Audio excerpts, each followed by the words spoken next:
Hello friends, मैं शंकर स्वागत करता हूं आपके अपने यूट्यूब चैनल शंकर एजुकेशन अड्डा में। दोस्तों, इस वीडियो में हम लोग देखने वाले हैं एमए थर्ड सेमेस्टर ज्योग्राफी। आपका फर्स्ट पेपर है जिसको आप बोलते हैं हिस्ट्री ऑफ ज्योग्राफिकल थॉट, यानी भौगोलिक विचारधाराओं का इतिहास।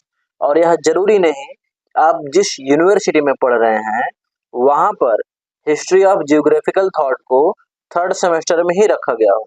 चाहे आप एमए कर रहे हैं, चाहे बीए कर रहे हैं, एमए बीए के किसी भी सेमेस्टर में हैं आप, अगर आपके सिलेबस में भौगोलिक विचारधाराओं का इतिहास यानी हिस्ट्री ऑफ जियोग्राफिकल थॉट है तो यह वीडियो आपके लिए बहुत ज़्यादा महत्वपूर्ण है। आप लोगों का थर्ड सेमेस्टर का एग्जाम शुरू होने वाला है तो वीडियो को अंत तक देखिएगा। एग्जाम में काफ़ी ज़्यादा हेल्प आप लोगों को इससे मिलने वाली है। कुछ अतलगुतरी प्रश्न को हम इसमें क्या करेंगे, देखेंगे, जो आपके एग्जाम के लिए बहुत ज़्यादा महत्वपूर्ण। चलते हैं, आगे बढ़ते हैं देरी न करते हुए। पहला देख लेते हैं भैया, द्वैतवाद क्या होता है। द्वैतवाद जिसको बोलते हो ना, या फिर भूगोल में द्वैतवाद ऐसे भी पूछता है इस प्रश्न को। तो देखिए लिखा गया है, द्वैतवाद से अभिप्राय किसी विज्ञान या विषय विशेष को दो प्रकार के दृष्टिकोण से देखते हुए उसकी प्रधान शाखाओं अथवा उपागम को ही संपूर्ण विषय मानकर, ठीक है ना, संपूर्ण विषय मानकर विषय को दो भागों या अर्ध भागों में बांटना है।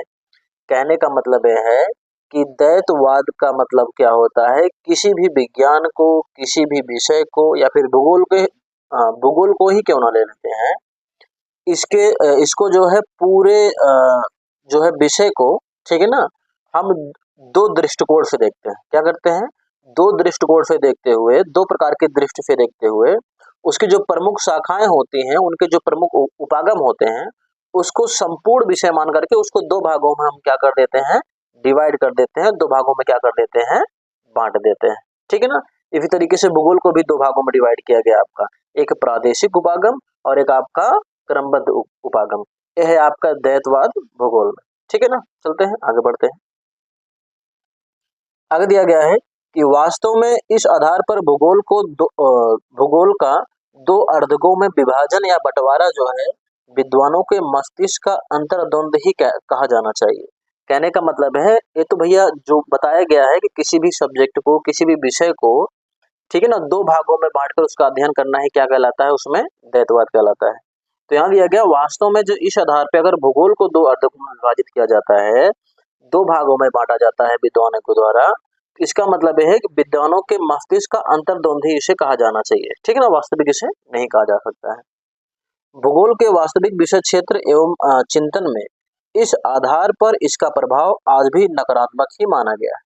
यानी भूगोल के वास्तविक विषय क्षेत्र अगर देखा जाए तो इस आधार पर जो आपका द्वैतवाद है जो है, उसका प्रभाव यानी उसको दो भागों में बांटना जो है, आजकल जो है, आज तक जो है नकारात्मक ही माना जाता है। अतएव कहा गया है कि भूगोल का दो भागों में विभाजन क्या है, एक मिथ्या है। आई थिंक इतना आपको समझ में आ गया होगा। चलते हैं अपने अगले प्रश्न की तरफ।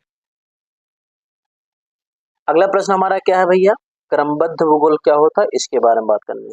ठीक है ना। तो देखिए लिखा गया है, इस उपागम में भूगोल के विभिन्न उपकरणों का, जैसे भू आकृतिकी, ठीक है ना, जलवायु, मिट्टियों, वनस्पति, जंतु जगत, खनिज पदार्थों, जनसंख्या, आर्थिक व्यवसायों,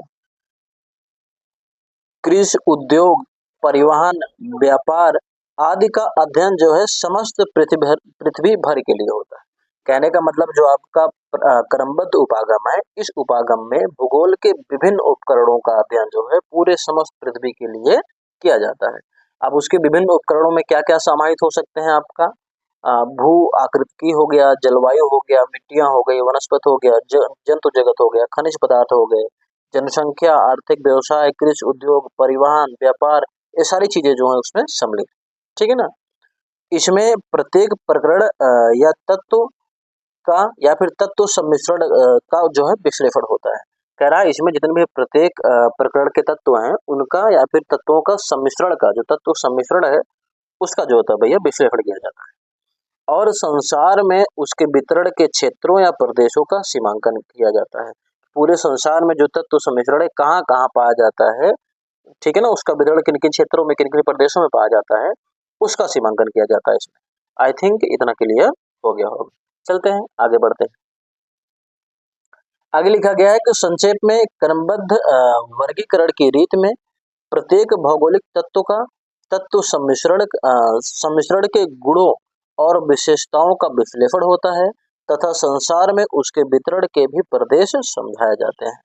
कह रहा है कि भैया क्रमबद्ध जो भूगोल का जो क्रमबद्ध वर्गीकरण किया गया है, इसकी रीत में जो आपके प्रत्येक भौगोलिक तत्व हैं, उनके तत्वों का जो सम्मिश्रण है, उनके गुणों का, उनकी विशेषताओं का विश्लेषण होता है और पूरे संसार में, पूरी दुनिया में जो है उसके वितरण के प्रदेश कहाँ कहाँ पाए जाते हैं, वो सारी चीजें भी इसमें समझाई जाती है। ठीक है ना। आई थिंक इतना क्लियर हो गया होगा। आगे बढ़ने से पहले मैं आपसे गुजारिश करूंगा कि यदि आप हमारे चैनल पर नए हैं तो चैनल को सब्सक्राइब कर लें और इस वीडियो को लाइक करना ना भूलें और इस वीडियो को जिसको भी जरूरत हो, जिस भी लोग को जरूरत हो, उस तक क्या करें, इसको साझा करें, शेयर करें, ज्यादा से ज्यादा शेयर करें, क्योंकि पढ़ेगा इंडिया तभी तो बढ़ेगा इंडिया। और थर्ड सेमेस्टर का जो भी पेपर आपको चाहिए, paper first, second, third, fourth, सब डिस्क्रिप्शन में लिंक रहेगा, वहां जाकर के आप वीडियो देख सकते हैं और 100% आपको एग्जाम में जो है लाभ इससे मिलने ही वाला है। जो क्वेश्चन मैं बताऊंगा आपको 100% देखने को मिलेगा एग्जाम में। ठीक है ना। चलते हैं आगे बढ़ते हैं। छठा प्रश्न हमारा क्या है, वीडियो ज्यादा लंबी ना हो इसलिए प्रश्न जो है थोड़ा कम कम कवर किया गया है। ठीक है ना। छठा प्रश्न क्या है आपका, शुद्ध भूगोल से क्या अभिप्राय है, इसके बारे में बताना है, या फिर शुद्ध भूगोल किसे कहते हैं, इसके बारे में आपको क्या करना है, बताना है। तो लिखा गया है कि पृथ्वी तल का वर्णन राजनीतिक क्षेत्रों के बजाय प्राकृतिक क्षेत्रों के आधार पर करना क्या कहलाता है, आपका शुद्ध भूगोल कहलाता है। यानी जो आपका पृथ्वी तल का वर्णन है उसको राजनीतिक क्षेत्रों के राजनीतिक क्षेत्रों के बजाय अगर प्राकृतिक क्षेत्रों के आधार पर किया जाए पृथ्वी तल का वर्णन, तो वही क्या कहलाता है, आपका शुद्ध भूगोल कहलाता है। ठीक है ना। आई थिंक इतना क्लियर हो गया है। आगे लिखा गया है कि पृथ्वी के ग्लोब पर बहुत सी श्रेणियां हैं। भैया जो पृथ्वी ग्लोब है, पृथ्वी का ग्लोब है, उसमें तमाम प्रकार की श्रेणियां देखने को मिलती हैं, जिनको पर्वत श्रेणियां एक दूसरे से क्या करती हैं, पृथक करती हैं।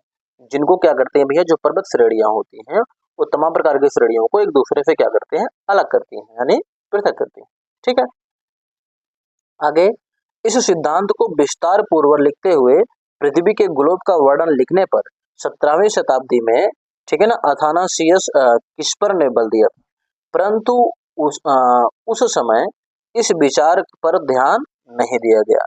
यानी जो सिद्धांत है कि तमाम प्रकार की श्रेणियां पृथ्वी के ग्लोब पर पाई जाती हैं और उनको जो है अलग करने के लिए पर्वत श्रेणियां होती हैं, इसको जो है पृथ्वी के ग्लोब पर ग्लोब का वर्णन जो है लिखने पर जो है 17वीं शताब्दी में ही इसका जो है वर्णन कर दिया गया था।